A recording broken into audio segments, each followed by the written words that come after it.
What's up, everybody? This is Andrew Erickson of the Full Press Coverage Fantasy Football Podcast. I'm coming at you live here from my room here in bright, sunshiny New England. I am recording this on a Sunday, so we all got work tomorrow, but I wanted to fill you guys with some fantasy football information that I've been working over this weekend. So working on a lot of different things, but specifically I'm going to be talking about running back rankings today. So I'm actually doing this live on Full Press Coverage via Blog Talk Radio, so you guys can call in. The guest call-in number here is 347-850-1120. And yeah, you call in, and I don't really know how it works, but we're see what happens. I got some cool audio clips here too. I kind of want to try them out. Let's see. What is this one? The Cleveland Browns are now on the clock. Ooh, that's cool. Cleveland Browns now on the clock. But anyway, so we will kind of get right into it for today. So what's on the slate for today is we are going to be looking at the running backs. My top, I went over the top 12 last week, going over, running backs 1 through 12. Can't talk, it's Sunday. Got the Sunday scaries, But, so I will be going over my rankings 13 through 24. So I got them all laid out, some hot takes here and there, but overall we're going to be just kind of going over each and every one. And like I said, there's a podcast here and there's also YouTube, but be sure to check out fullpresscoverage.com. You can also find me on Twitter at @AndrewErickson_. But yeah, let's get into it with another clip. What do we got here? Let's go with there's tons of cool clips here. Let's go with because we're getting everything started. Oh hell yeah! Oh hell yeah! Let's get it going. All right, so my first running back here, ranked at number 13, is running back Kareem Hunt from the Kansas City Chiefs. So the Chiefs are a lot of change is going to be happening with the Chiefs offense this year. There's a different quarterback. So we had Alex Smith last year, but this year we have Patrick Mahomes. So, redshirt basically his rookie year. This will be his first year as the full-time starter. And obviously the Chiefs have confidence in him. They did let go of Kareem Hunt. They let go of Alex Smith to the Redskins, so Kareem Hunt looks to be the main guy there. So a couple things about Kareem Hunt from last year. If anybody else that owned him, I owned him in one of my leagues. He was really good in the beginning of the year, broke out against the Patriots. I was at that game, and I saw that play with that, I think Cassius Marsh, who's been kind of complaining about the Patriots. I just specifically remember him because I can tell by his tattoos, who he is. And specifically him running down the field trying to trace Kareem Hunt, and Kareem Hunt was not going to be stopped in that game, and it was the Hunt train, basically going off, which was, if anyone picked up on it, Crazy Train was the intro for today's podcast and video, because, we're just riding all these hype trains. It's all about the off season. It's Ozzy Osbourne season, as I like to call it, aka, hype train season. So the thing with Kareem Hunt, so he led the league in rushing in 2017. And to go back to what I was saying originally, he was really good in the beginning of the year, really good at the end of the year, but there was this middle of the season where he was just he was bad. Like, he was to a point where you weren't sure if you could start him or not. I remember I was like, I can't start Kareem Hunt. And he would have juicy matchups. It was like, oh, juicy matchup. Oh, I got to start him. But then it's like, he just wasn't getting it done. So what I think is the best thing to do here is with Kareem Hunt. So I have him ranked 13 because I think that there is a bust potential for him. So he led the league in rushing last year, but that was with the least amount of rushing yards since 1990. You could also make the argument the other way. He did not have as many carries as a lot of those other guys, hence his lower rushing yards amount, but his overall campaign with his rushing yards, most seasons he wouldn't be the lead rusher. So I'm not so sure we should always treat him like, oh, well, he led the league in rushing last year. Well, that's true, but Todd Gurley was right near him. Todd Gurley didn't play the last game, so he may not have actually led the league. And I don't think he'll lead the league in rushing this year. That being said, from his inconsistencies last year to now some other running backs coming back. We all started in the beginning of the last year.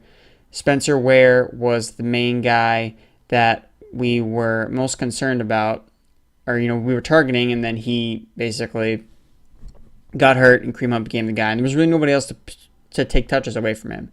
You had Charkandrick West, who was there. You had, I can't even think of really anybody else. I mean, there was really no one else there. But now, Spencer Ware could be coming back. I know he's still dealing with some injuries, so he could still potentially return to the offense this year. You also have Damian Williams. You have Kerwin Williams, and Damian Williams is basically the AKA running back stud killer. We saw him, how he would take touches away from Ajayi. He would take touches away from Kenyon Drake. But then when he got hurt, it was like, free Kenyon Drake. Yay, Damian Williams is hurt. But, everyone wished him getting hurt. But that being said, Hunt has a relatively, a decent amount of risk with him. I think, obviously he's ranked 13 for me, so it's not like I think he's going to be terrible. But at the same time, I don't think he deserves a pick in the first round. My ECR on him is, the consensus, I'm actually 7 spots lower than Kareem Hunt. People have him slated in the, top 7, top 6 running backs. I don't. And, kind of for the reasons I just kind of spit out here. The next part here is we are going to talk about the next running back. So we have Christian McCaffrey. So Christian McCaffrey is the main guy here in Carolina. Sorry, I'm just trying to, there's something going on with the Blog Talk Radio I'm trying to figure out, but whatever. That's why I recorded with another thing, because I knew this was going to happen. Because I don't understand how to do technology. But regardless, Christian McCaffrey is a guy I love going into 2018. I think he has huge upside. Huge upside. And he has a really, really high floor. It's not really common you see that with a lot of these guys. And, when you talk about like, who's going to break out this year? A lot of people probably won't bring up Christian McCaffrey as one of those guys that you'd really target as, he's definitely going to break out this year. I think this is his big year. With McCaffrey, and I think the biggest thing too is not just focusing on PPR. So he finished as I'm just checking here, he finished as the number 10 overall running back in PPR leagues last year, which is really good. And I couldn't imagine what he finished in standard. I figured it'd be much worse. He finished 15th in standard. So realistically, the gap isn't even really that big. Like, I mean, obviously one is RB1, one's, a high-end RB2, but still, I have people I think that like the consensus with him is standard leagues like, no, can't take McCaffrey, he's useless. But that's not really the case. He's still a very viable option in standard leagues, especially like if he's falling to like 3rd, 4th round in standard leagues. I think you still got to scoop him up, because I think he does have upside as an RB1 in standard leagues, and he's a safe lock in there in PPR leagues for sure. At least in that range. I mean, I have him at 14, but I think he does have the upside to be an RB1. Essentially, looking at, the downsides possibly be, his target share. You have Greg Olsen coming back, DJ Moore is being integrated into this new North Turner offense. But the thing that I want to drive home is that's probably going to affect Devin Funchess the most. I think Devin Funchess is, for those not watching on YouTube, I'm pointing down to the floor. As in, like, playing Kings, you got 4 floor. Done. That's Devin Funchess. So, I think his production is going to go down, because his production really only was attributed because of his ability to get the most targets when he was with the Panthers and they traded Kelvin Benjamin away. So, I really like Christian McCaffrey. I think that, he's bulked up. Hashtag, McCaffrey, hashtag beefcake. He's bulked up in the offseason. He can run between the tackles now. But thinking about the offense, North Turner always loves to feature running backs that catch passes. Throughout all of his offenses, he's produced some fantasy studs at the running back position, and I think McCaffrey could definitely be his guy there. The downside, is probably only with touchdowns. With the goal line, McCaffrey could technically, it's almost like the 3rd option. You have Cam Newton obviously there, and you have CJ Anderson, who could definitely take away goal line touches. So that is a bit of a concern. And also, Anderson does have a little bit more of a threat in the passing game. He caught a little bit more passes. He's a better pass catcher than Jonathan Stewart was. At least Jonathan Stewart was last year. Last year, Stewart had 15 targets, where CJ Anderson had 40 targets in the Denver Broncos offense. And CJ Anderson in 3 of his 5 seasons has put up over 25 receptions. So he is a little bit more formidable in the passing game than a Jonathan Stewart. But still, McCaffrey's really safe floor. And I think that in this new offense, he could really explode. Last year, he finished as an RB1 or RB2 50% of the time, kind of alluding to his very safe floor. So I do like McCaffrey to really repeat his success from last year, and I think that he has the potential to even build on it. So I think that McCaffrey, realistically, I think you can't go wrong with picking him in the second round. I think that you'll be happy with his production, and you could even be more happy if he gets kind of broken out in 2018. The next guy I'm going to talk about is someone that I've been, really on the fence with, was Jerick McKinnon.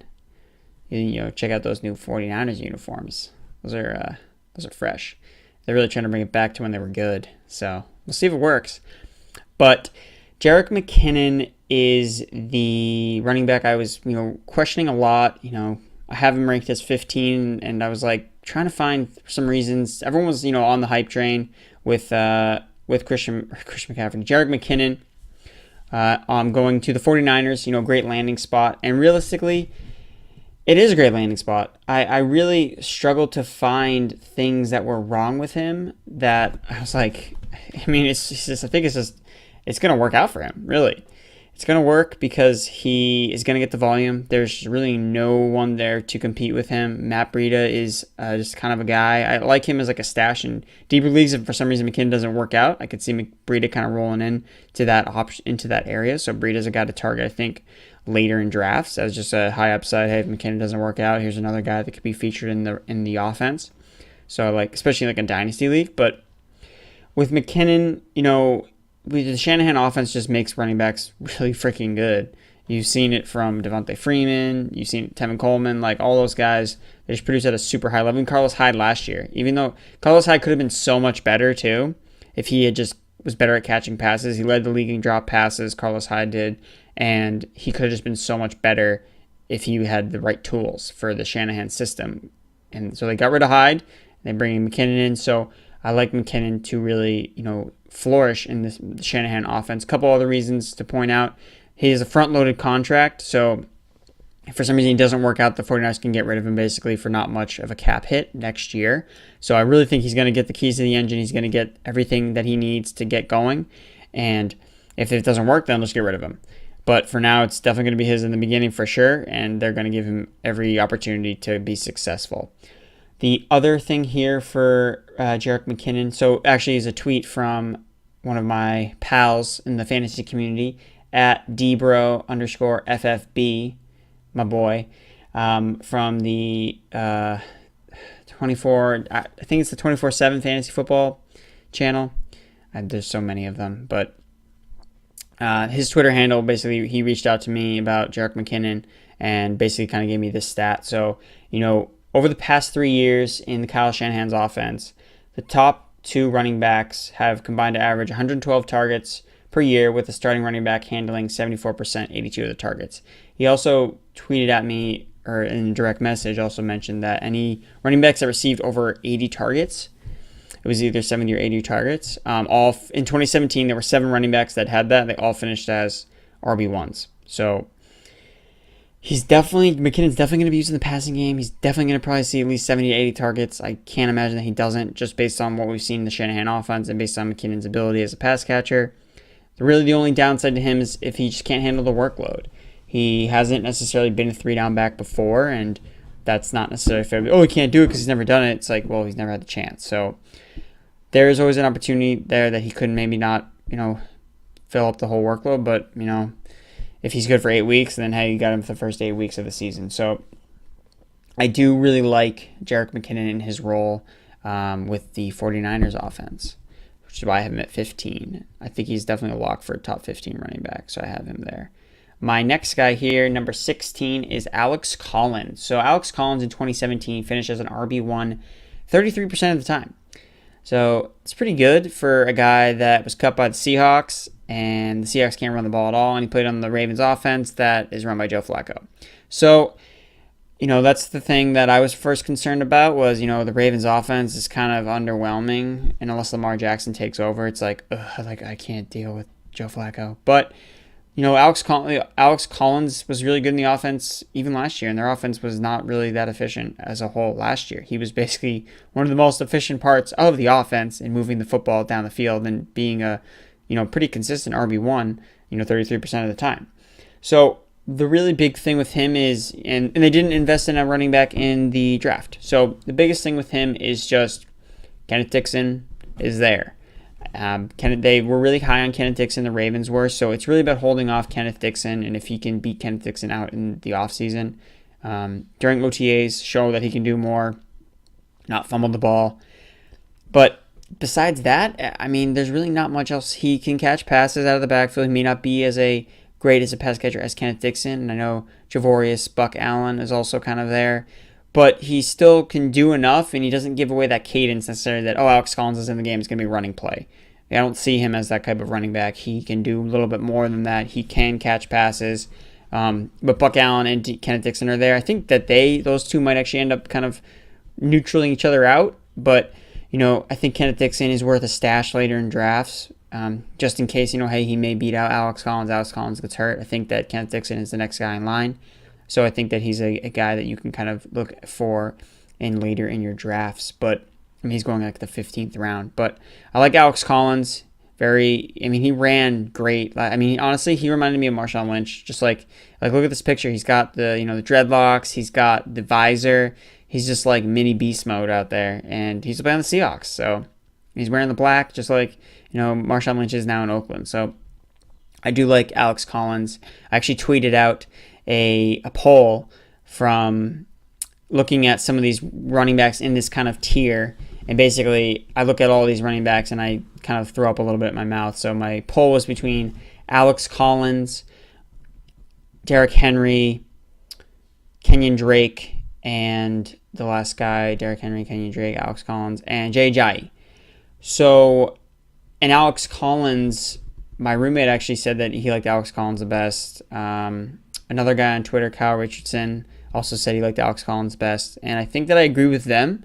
I think that of those four running backs, I think I have the most confidence in Alex Collins going into 2018. And we'll talk about some of those other guys on this list, but some of them are not because I think they actually fall lower on the totem pole of my running back rankings. So we will go into the next running back here as my boy, Sony Michel. I am a Patriots fan, but I don't think this is totally biased. I think that this is just full-on analysis, but I do love Sony Michel as a running back this year.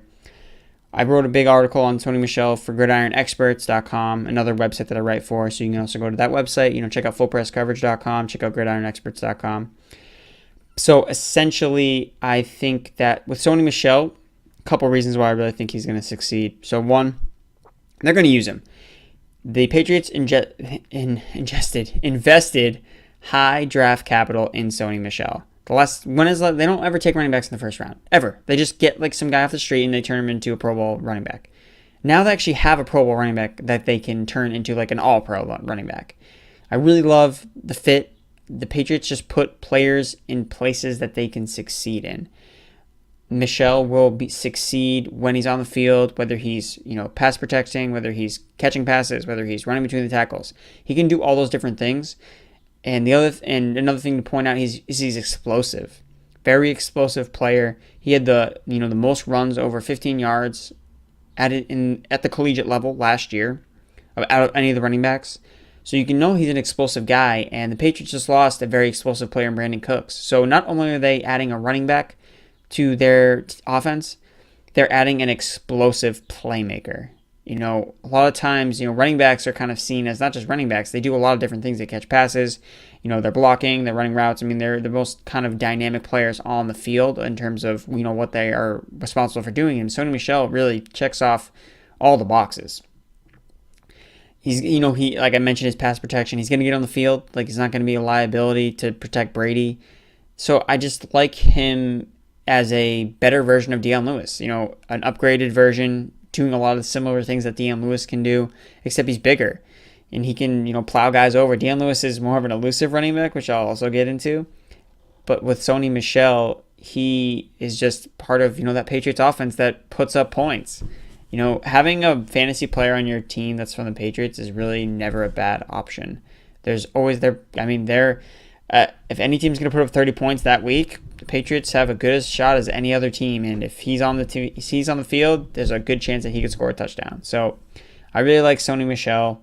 I think that he has the potential to be at least an RB2, I think at worst. But I think he's got, potential to be a top 15 back for sure. But I think he's locked in for at least a top 24 spot, which is why I have him at 17. My next guy is a guy that a lot of people I think are low on, is Lamar Miller. So not the sexy pick, kind of just like, Lamar Miller. It's just like, if I could figure out, it would be like, like how you describe Lamar Miller, and I'll see maybe if I can get one of these audio clips to work. Let's see. So Lamar Miller, when I say Lamar Miller, you say, what do you say? You say, is there like it's got to be like let's do this one. Does it work? Nope, guess not. All right, so I picked on a what button, but I guess it wasn't I don't know what's going on with the blog talk thing, but that's besides the point. So Lamar Miller, I like him because if people forget how good he was actually doing when he was with Deshaun Watson last year, he was performing very well, at an RB1 level. And, Deshaun Watson's going to be back. Obviously, Deshaun Watson's not going to be as efficient as he was in 2017 just because it's impossible for him to match those numbers again. But Lamar Miller was still an RB1 or RB2 50% of the time in 2017. So he has a consistent, I think he's a lock for an RB2. I think he's a solid RB2.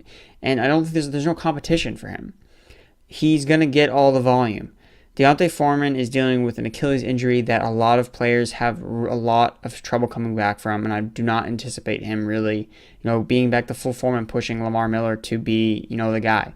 They still have, they re-signed Alfred Blue, but I'm not so sure that Alfred Blue, who's kind of just another guy, is going to necessarily take away a lot of carries and touches from Lamar Miller, who I think is a little bit more established. And I think this offense is just going to be, overall not better than last year, but they're going to move the football with Deshaun Watson. It's not going to be like with Tom Savage or with Brock Osweiler, guys that he's been running back with, which is also kind of part of why he's been kind of in the past couple of years. It's just his quarterbacks have been so bad that they haven't been able to do much. He's not a DeAndre Hopkins guy. He can't just become amazing with no quarterback. He needs a good quarterback to kind of be effective. But he has that now with Deshaun Watson. So I like Lamar Miller. I think he's going later in drafts. Right now, he looked like he was going in the 4th round, according to Fantasy Football Calculator. I can't imagine that's like that, though. I've done some best ball leagues. I know it's a little bit different, but I've seen him go in the 6th round, 7th round. I think if you can get him as your RB2, if you can get him as RB3, I think he's perfect. Or if you're doing a 0 RB strategy, I think that Lamar Miller is a perfect guy to target. Safe guy. I don't think his upside is super huge, but I think that he's a safe running back that I think he's kind of people are overlooking. The next guy here is really definitely more the other spectrum is chasing the upside with my boy here, Rashad Penny, who I actually drafted in the Gridiron Experts Dynasty League at the 107 spot. I was actually really happy I was able to get him. And it was actually easy for me to make that decision because all the other running backs got taken in front of him. And I was just kind of all right, well, he's the best one left, so I'll just pick him. So, I don't have to deal with the fact if he breaks out and all those other guys are, much worse. I don't have to deal with the grit, why didn't I take Rashad Penny? It's I just took him because he was the best available. So sometimes it's, nicer when the draft kind of just falls to you and you just kind of go with who's left. And it works out the best that way. So, I went with Rashad Penny. And, I really like Rashad Penny this year. Just as much as the Seahawks do. He's going to get the volume. He's going to be a 3-down back, at least from the start. You can't assume that he would not get the reps. They spent a super high draft pick on him, probably higher than they should have, but they were obsessed with this guy. And I think he's good for fantasy. I don't know how it's going to work out in the NFL necessarily. He can't really pass protect, but the Seahawks seem to just not really care. They're no, he'll figure it out. No, don't worry. He can catch passes. He can do everything. He's definitely going to get the first crack at it. So I think that he is definitely worth his draft capital at, in the third round. I mean, I looked at Fantasy Football Calculator again. He said he was going in the end of the fifth round, which I can't imagine. Like, I'm not sure if him and Lamar Miller got reversed or something, but I mean, if you can get him in the third or fourth round, I think that's a good value there for Rashad Penny.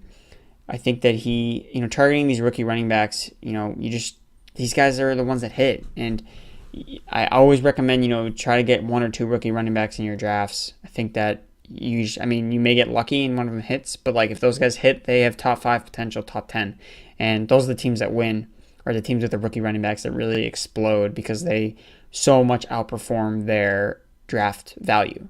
Not really the case of Saquon Barkley because he's going as a number 1, but that's why, that's the thing why Rashad Penny is a good value here. If he goes in the 5th round, especially, but he's going to get the volume in Seattle with Chris Carson, Mike Davis, J.D. McKissick. So that's one thing, though, I would, just keep in the back of my head. J.D. McKissick, he's a converted wide receiver. So if they find problems with Rashad Penny as a pass blocker, like it's becoming like an issue, then I could see that being something that holds him back.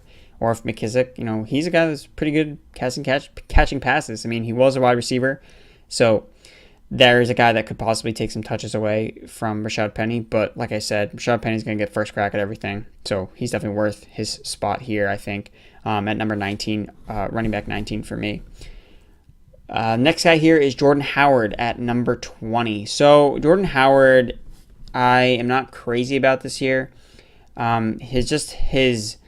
His bust rate last year. He basically finished, as a, RB4 or worse in over 30% of his games. So there's a lot of games where he would just kind of just disappear. And I remember at the beginning of last year, people could not figure out what to do with him. The offense was kind of going more towards Tarik Cohen and not Jordan Howard. And people were, what do I do with Jordan Howard? Like, do I cut him? Do I trade him? Do I hold on to him? Like, what do I do? And he did turn it around, and he's been a consistent rusher, but that's basically his ceiling. He's not going to catch passes. And we talk about these guys that come out of college that he can't catch passes. He didn't catch passes in college. And then they come to the NFL and then they do pretty well. Jordan Howard's not like that. Jordan Howard just cannot catch passes. I just have it ingrained in my mind in that first game last year against the Falcons, I think.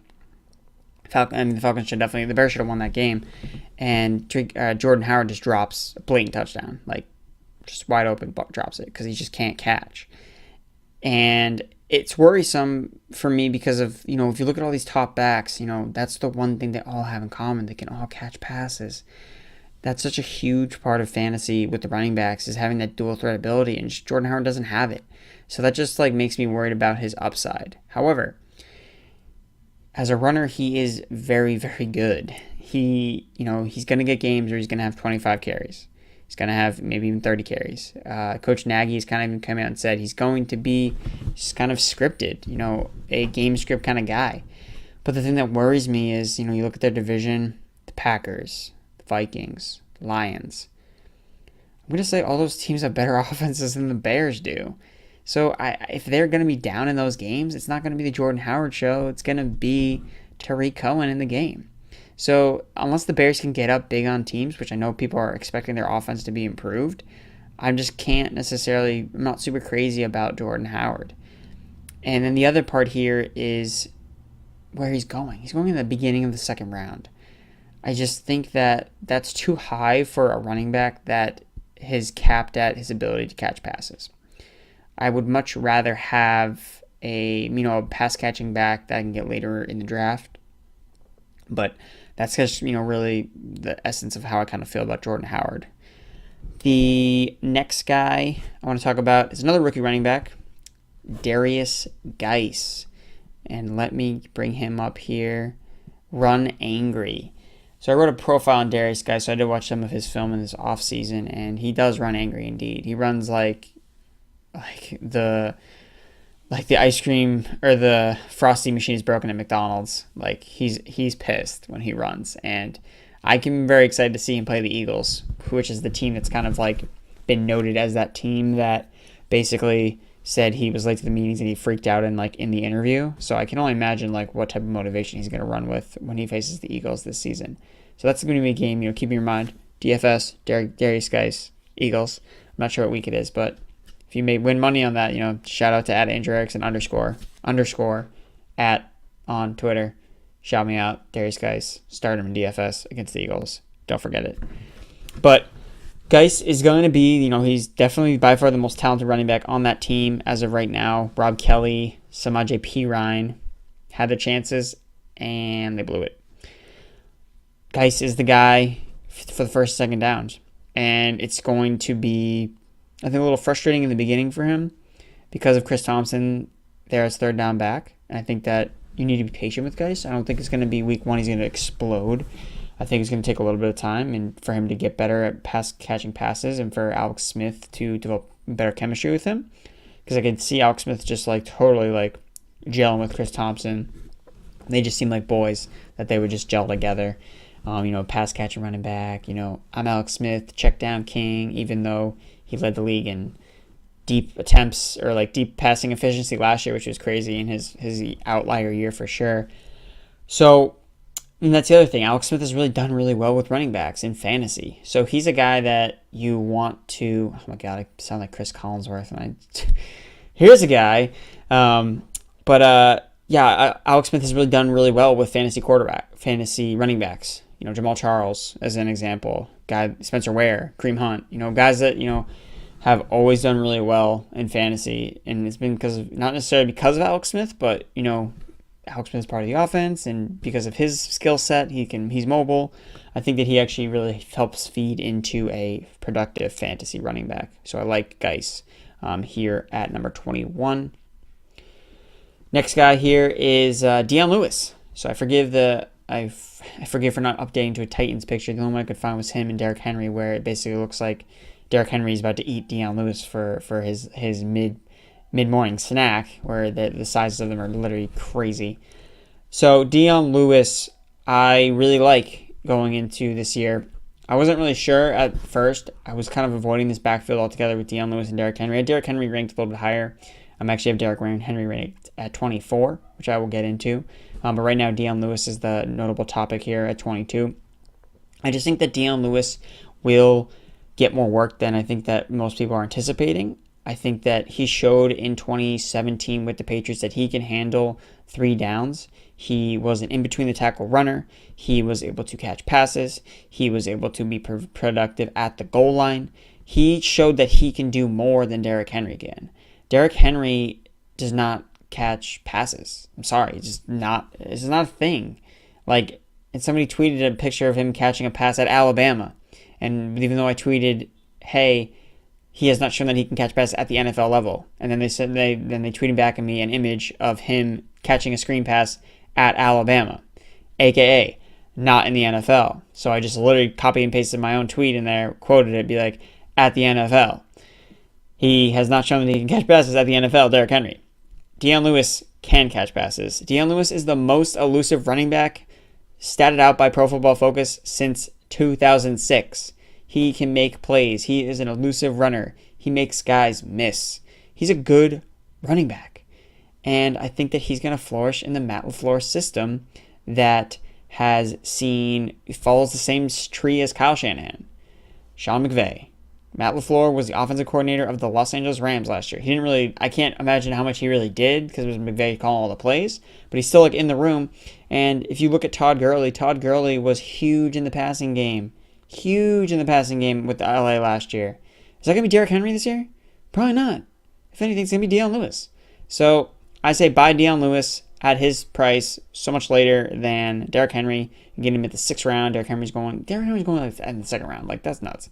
I'm sorry. I can't buy him there. It's too expensive. So that's my take on Dion Lewis. I like him. I think you should go after him, buy his shares, get him.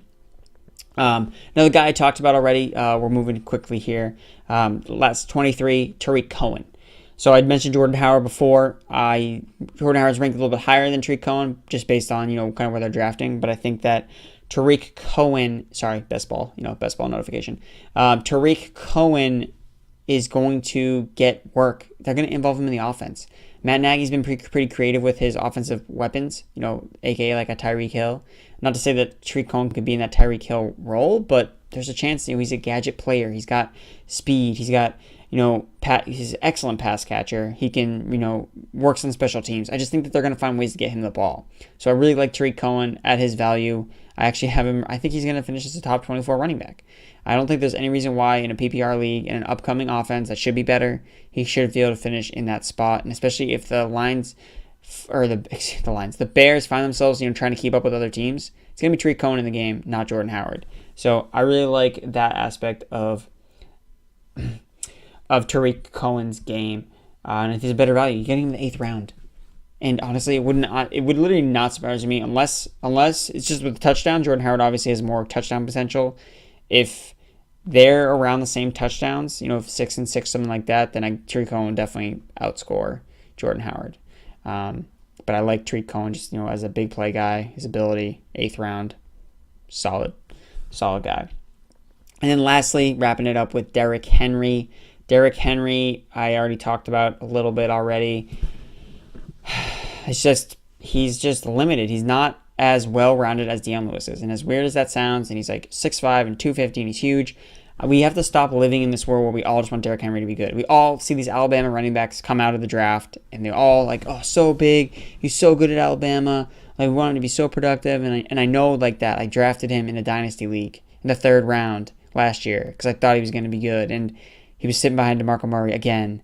And it's frustrating. And I know everyone that's kind of felt the same way. They're like, it's finally going to break out. And then they signed Dion Lewis. Matt LaFleur came in knowing that Derrick Henry was his running back. And then they signed Dion Lewis. That should give you a good idea of how they feel about him. They don't value him as an every down back. Dion Lewis is going to get work in. And unless Dion Lewis gets hurt, that's what I'm saying. Like, Derrick Henry could explode if Dion Lewis gets hurt. Which is definitely possible because Dion Lewis has had very bad injury history. But if he doesn't get hurt, then Derrick Henry is going to be disappointing for you. But I still have him ranked at 24 because I still think that he's still probably going to get, at least he had 180 rushes last year. I could see him somewhere around there because Murray also had around that same amount. But he's going to get the goal line work most likely to start. But like I said, Dion Lewis is pretty good at that too. He had a higher efficiency in the red zone. It's inside the 10-yard line than Derrick Henry did last year. So if Derrick Henry is getting stuffed, don't be surprised if they put Dion Lewis in on 3rd down in the red zone. And Derrick Henry's kind of like, what's happening? But I'm so big. Put me in, coach. Doesn't matter. Go sit your big butt on the bench for the Dion Lewis. Boom. So that's going to wrap us up, guys, for today. I hope you enjoyed the podcast. I'm sorry for the technical difficulties with Blog Talk Radio. I'm still new to this whole podcasting game thing, so I'm trying to do my best to learn it on the fly. I did record this on another platform, so that should be good to get the recording up. And like I said, recorded on YouTube, so we should be good. You should be seeing me here in my room. That's where the podcast is going to be from, Andrew's room. So thanks for joining me, guys, and I will hope to talk to you guys next week. I'm not sure what I'm going to talk about in my next show. Maybe we could do wide receiver rankings. Maybe we get a guest on the show. That way I'm just not talking to myself for 40 minutes or so. Lonely, I'm just lonely. But yeah, so I will talk to you guys later. See ya.